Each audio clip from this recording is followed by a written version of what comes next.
नमस्कार। स्वागत है आप सबका कहानी गोल्ड में। आइए सुनते हैं ममता कालिया जी की लिखी कहानी बीमारी। टैक्सी की आवाज़ सुनते ही मैं समझ गई थी कि वे हैं। उन्होंने पैसे चुकाकर सामान खींचकर नीचे डाला और ऊपर आ गए। भाई तथा पर्स और हैंडबैग से लदी दिखने वाली उसकी पत्नी। भाई ने अटैची मेज पर टिकाते हुए कहा, कैसी तबीयत है? कोई नौकर होगा सामान लाने के लिए? मैंने कमरे में नज़र घुमाकर देखा, नौकर तो नहीं है। वैसे जीना बहुत चौड़ा और नीचा है। भाई जाने लगा। उसकी पत्नी मेरे माथे पर हाथ रखते हुए बोली, बड़ा लंबा सफ़र है, रास्ते में तकलीफ भी बहुत हुई। तुम्हारे भाई तो कुछ करते नहीं है ना। मुसाफिरों से जगह भी मुझे मांगनी पड़ी। मैं मुस्कुराई। भाई होल्डास घसीट कर लाने में सफल हो गया था। उसने पत्नी से कहा, बस वह बड़ा ट्रंक ही लाना रहा है ना अब। उसकी पत्नी हड़बड़ाकर बोली, उसमें किसी का हाथ न लगवाना, जैसे भी हो धीरे धीरे ले आओ। भाई परेशानी जताता हुआ फिर चल दिया। उसकी पत्नी ने एक हाथ से ब्रेसियर की तनी कसते हुए पूछा, तुमने पुराना मकान क्यों बदल लिया? कितनी दूर है यह स्टेशन से? टैक्सी में 45 मिनट लग गए हैं। मैंने कहा, पहले मकान से ऑफिस पहुंचने के लिए मुझे बस में 50 मिनट लग जाते थे। तुम्हें ट्रेन से आना जाना चाहिए ना, उसने कहा। जब से मैं लोकल ट्रेन से भीड़ में गिर पड़ी थी, मुझे ट्रेन से नफरत हो गई थी। वैसे भी मुझे लगता था कि 30 सेकंड का समय गाड़ी में चढ़ने के लिए नाकाफी होता है, और लोकल ट्रेन हर स्टेशन पर 30 सेकंड खड़ी होती थी। भाई मोटा काला ट्रंक लिए कमरे में आ गया था। मैं सोचती थी कि इस बार मुझे काफी बड़ा कमरा मिल गया है। पर भाई के सामान के बाद कमरे का फर्श एकदम ढक गया था। अब कमरे में सिर्फ पलंग, 2 कुर्सियां और सामान नजर आ रहा था। भाई ने बैठकर कहा, चाय का इंतजाम तो है ना? मैंने कहा, हाँ हाँ, मेरे पास गैस है और बिजली की केतली भी। भाई की पत्नी बोली, तुम कैसे गुजारा करती हो? कम से कम एक नौकर तो रखना चाहिए था। उन्हें बताना मुश्किल था कि अकेली लड़की के घर के नौकर के साथ क्या क्या अफवाहें उड़ जाती हैं। नौकरानियों से मेरी बहुत जल्द लड़ाई हो जाया करती थी। वे चोर होती थीं और झूठी। आजकल सामने बनती बिल्डिंग का एक चौकीदार आकर चाय के बर्तन मांज जाया करता था और झाड़ू भी लगा देता था। इससे ज़्यादा काम के लिए उसमें अक्ल नहीं थी। डॉक्टर ने अब तक दवा भी खुद मंगवा कर दी थी। भाई की पत्नी अपना बदन संभालते हुए उठी और रसोई में जा पहुंची। मैंने भाई को आज का अखबार थमाकर आंखें बंद कर ली। मैं बातों से बहुत थक गई थी। मैं थोड़ी सी बात करने से ही थक जाती थी और सांस बहुत तेज चलने लगती थी। बल्कि डॉक्टर को मैंने यह बात कह कहकर इतना डरा दिया था कि उसने मुझे कार्डियोग्राम कराने की सलाह दी।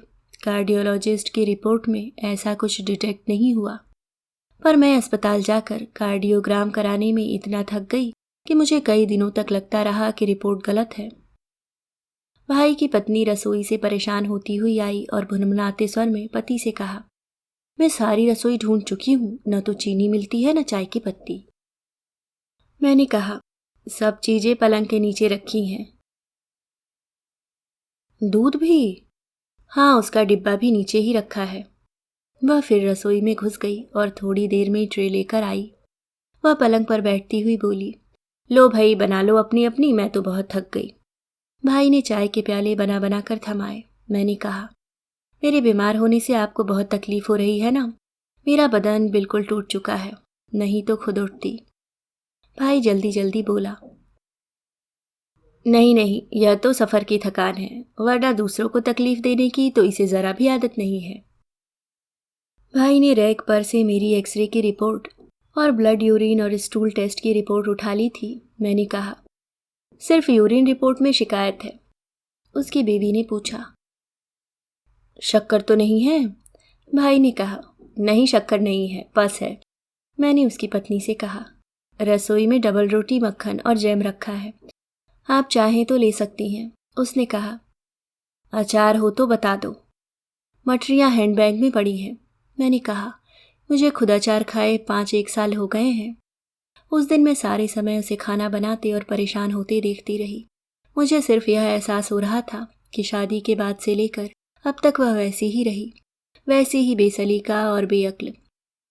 बल्कि भाई भी उसके साथ साथ उसी अनुपात में बेवकूफ़ होता जा रहा था। वह उसके साथ रसोई में ऐसे लगा था जैसे कि उसकी पत्नी ऑपरेशन कर रही हो। मेरी समझ में नहीं आ रहा था कि ये लोग मेरा क्या ख्याल रख पाएंगे। मुझे स्वयं पर गुस्सा आ रहा था। भावुकता के एक बचकाने क्षण में मैंने भाई को बहननुमा चिट्ठी लिख दी थी कि मैं कितनी बीमार और कितनी अकेली हूँ। भाई ने लिखा था कि यह बहुत अच्छा हुआ कि इस साल मैंने अपनी कैजुअल खत्म नहीं की, हम लोग आ जाएंगे। भाई ने अगले दिन बाकी की रिपोर्ट ला दी। किडनी में इन्फेक्शन था जिसकी ऑपरेशन वाली स्थिति नहीं आई थी, पर लंबा इलाज चलना था। डॉक्टर ने दवाइयों और इंजेक्शनों की लंबी फहरिस्त लिख दी और बिस्तर में रहने की ताकीद। डॉक्टर ने कहा, जैसे जैसे इन्फेक्शन दूर होगा बुखार अपने आप हटता जाएगा। भाई की बीवी ने पूछा, 99 के आगे तो नहीं बढ़ता बुखार? मैंने कहा, नहीं, पिछले 33 दिनों से 99 ही है। उसने कहा, तुम्हारे भाई कहते हैं कि 99 बुखार नहीं होता, हरारत होती है। हम तो इतने बुखार में घर पर खाना बनाते हैं, कपड़े धो लेते हैं। उसे बुखार आ सकता है, यह कल्पना भी मुझे हास्यास्पद लगी। मैं जितनी बार बिस्तर से उठती, मुझे लगता है कि कमरे का फर्श और नीचे चला गया है। मुझे आश्चर्य होता था कि कैसे बीमार होते ही मैं सबसे पहले चलना भूल गई। भाई सुबह शाम रसोई में पत्नी की मदद करता था। बीच के वक्त में उसे समझ नहीं आता था कि वह क्या करे। मैं उसे अखबार देती तो वह उसे पढ़ने के बजाय ओढ़कर सो जाया करता, जैसे वह खाने और सोने के लिए ही इतनी दूर से चलकर आया हो। मुझे विश्वास नहीं होता था कि इस आदमी ने कभी दफ्तर की फाइलें भी पढ़ी होंगी। एक दिन उन लोगों को मैंने घूमने भेजा था। वे लोग 1.5 घंटे के अंदर फिर घर में थे। भाई ने बताया कि वे स्टेशन से 4 नंबर बस में बैठ गए थे और उसी बस में बैठे बैठे वापस आ गए थे। उसकी पत्नी ने पूछा, क्या तुम्हारे दफ्तर के लोग तुम्हें देखने भी नहीं आ सकते? मैंने कहा, जो लोग मुझे जानते हैं एक एक बार आ चुके हैं। उसने कहा, तुम्हारे भाई तो एक दिन की भी छुट्टी ले लें तो घर में दफ्तर वालों की भीड़ जमा हो जाती है। मैंने भाई की तरफ देखते हुए कहा, सरकारी दफ्तर में लोग ऐसे मौके तलाशते ही रहते हैं। पर भाई विरोध के लिए उत्तेजित नहीं हुआ। उस पर पत्नी के हाफने के सिवाय किसी बात का असर नहीं होता था। बीमारी के शुरू के दिनों में मुझे दफ्तर के 5 लोग एक साथ देखने आ गए थे। 5 आदमियों के बैठने की जगह कमरे में नहीं थी। वे सब विवाहित थे, इसलिए पलंग के किनारे बैठना उनके विचार में अनैतिक था। आखिर उन लोगों ने मेज से दवाइयों की शीशियां उठाकर मेज खाली की और 2 आदमी उस पर पैर लटकाकर बैठ गए। वे सब दफ्तर से सीधे आ गए थे, अपना अपना बैग और छाता उठाए। उन्हें बराबर चाय की तलब होती रही, जिसे वे कमरे की खूबसूरती की बातें कर टालते रहे थे। उन्होंने रेडियो चलाया था और डिसूजा रसोई से सबके लिए पानी लाया था। मुझे बराबर बुरा लगता रहा था कि उन लोगों ने मेरी बीमारी की बाबत पर्याप्त पूछताछ नहीं की। वे आपस में ही बातचीत करते रहे थे। बिस्तर पर पड़े पड़े और डॉक्टर के नुस्खे ले लेकर मुझे अपनी बीमारी खासी महत्वपूर्ण लगने लगी थी। मैं चाहती थी कि विस्तार से बताऊं कि बीमारी कैसे शुरू हुई और इस बीमारी में सुधार की रफ्तार कितनी धीमी होती है, बावजूद इसके कि अब तक 155 रुपए की दवाइयां आ चुकी हैं और 125 रुपए एक्सरे में लग गए।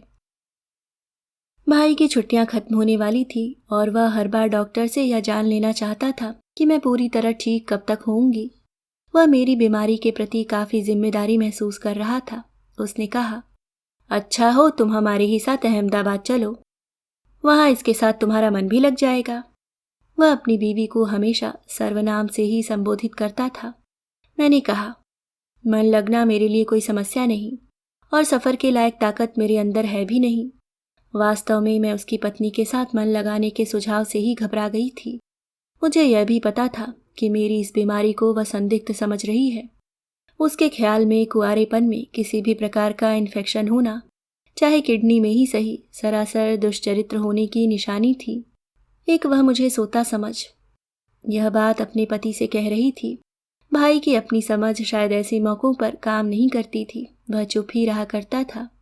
भाई को अचानक एक मौलिक विचार आया। उसने कहा, सुनो, ऐसी तकलीफ में अस्पताल अच्छा रहता है, बल्कि तुम्हें बहुत पहले अस्पताल चले जाना चाहिए था। यहाँ कोई टहल फ्री करने वाला भी तो नहीं है। मैंने कहा, हाँ, अस्पताल में काफ़ी आराम मिलता है। भाई ऐसे कामों में खूब मुस्तैद था। उसने 3 घंटे बेतहाशा दौड़ धूप की और शाम को पसीना पोंछते हुए सफल आदमी की तरह घर लौटा। उसकी पत्नी उसकी कामयाबी से प्रसन्न होकर फौरन चाय बनाने रसोई में चली गई। मैंने अलमारी से कुछ कपड़े और ज़रूरी चीज़ें निकाली और भाई की पत्नी से कहा कि वह टैची में रख दे। भाई मेरे सारे डॉक्टरी कागज बटोर रहा था।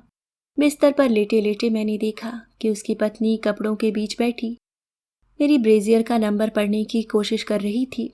मैंने भाई से पूछा, तुम्हारे अपने पैसे तो नहीं लगे किसी चीज़ में? भाई ने झेपते हुए अपनी जेब से पर्स निकाला और कई कागज उलट पुलट कर एक कागज मुझे थमा दिया। उसमें उन पैसों का हिसाब था जो इधर उधर मेरे सिलसिले में आने जाने में खर्च हुए थे और जो फल मेरे लिए लाए गए थे। मैंने भाई से कहा, कैश मैं अपने पास ही रख रही हूँ, ज़रूरत पड़ सकती है, तुम चेक ले लोगे? उसकी पत्नी ने तुरंत सिर हिला दिया। हाँ हाँ, बैंक अकाउंट है इनका। मैंने एक चेक अस्पताल के नाम काटकर पर्स में रखा और एक भाई को थमाया। फिर मैं टैक्सी का इंतज़ार करने लगी। अभी आप सुन रहे थे ममता कालिया जी द्वारा लिखी गई कहानी बीमारी।